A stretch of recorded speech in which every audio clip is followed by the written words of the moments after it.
Hello, I'm Damien Seguin from France, and we are the day 4 of the World Championship, IFDS. Today we have more win, and it's better for me, yes. Yes, the three first days was very difficult for me. I was not really in the regatta, and now it's better, and it will fight a lot for the last day. Yeah, it's difficult because I'm not sailing only on 2.4. I have a big boat, a 40-feet boat, and last year I've done the Route du Rhum alone on the boat. It was funny, 20 days, and that changed a lot, of course, of the 2.4. And and I love it, but it's difficult to change boats, of course. I love this place because the wind is good, and everything is okay. The harbor, the person, the organization, so it's very, very perfect. It's important to sail here because we have to know the wind. I want to be here like in my home for next year, so that's why I'm here, and it's a World Championship, so we want to do the best.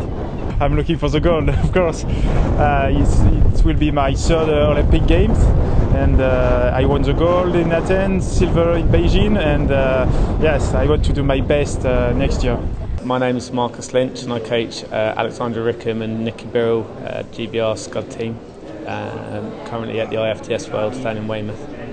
Nikki and Alex are going into the last 2 days in pole position, as it were. But I feel that perseverance, I think, has been the key. They haven't been at the front of the fleet at the windward mark in every single race, but they've made a real effort to get back into a position where they can make gains on the next leg, and they've consistently done that and put themselves in a position to make the most of the opportunities around the course.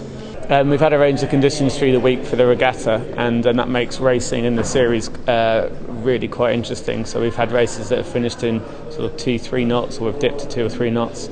Races that we've raced in 12 knots, and today we've had breeze of up to 20 knot squalls coming through. It's quite a challenge for the sailors to deal with getting wet in the first hour of being in the water and having to wait for the next race, but that's just part of what they do. The biggest challenge for us is making sure that the boat and the rig is set up for the conditions that they're going to have during that next race, and the best that we can do is set the boat up for the first lap of the race, and if the breeze increases or decreases, then Nikki and Alex have to change their style to meet the conditions. Whilst the sailors are racing, you're just always looking for the missed opportunities that the sailors have taken or haven't taken, so that you can look back to create a pattern recognition of the scenario and talk that through, and hopefully give them something for their toolbox for the next race or the next day. You're also looking at the things that they've done well, but you're very limited in the time that you have to talk to the sailors between the race. So instead of just praising them and telling them how well they've done if they've had a comeback, or how well they've done if they've extended into the lead, you have to cover the situations that they've been put in that have created hard decisions to be made. There are a few other countries racing this week that have got a few competitive boats in their squads. The Australians have got 3 competitive boats who train as a squad with a coach and a support crew, and Nikki and Alex have been very aware that the Australians have had the opportunity to test the speed, to put pressure on each other in race scenarios during training. The Americans have a 2-boat program that's very similar. So in the past 3 or 4 months, we've been making sure that we're doing the best we can with the boats we have and the training crew that we bring in to sail against. Drawer Cohen, sonar class.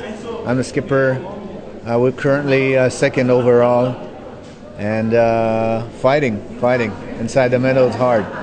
Well, everything is open. All the leading group has its throws, so you count everything now. Today we had a good day. We managed the boat pretty well in these strong winds. That was the key. If you can hold the boat with these strong winds and maintain your speed, then you can go, because we didn't have a good start, but we managed to put our way, through the race, and got there in the end. The level is really, really high. I mean, the sonar level went up big time.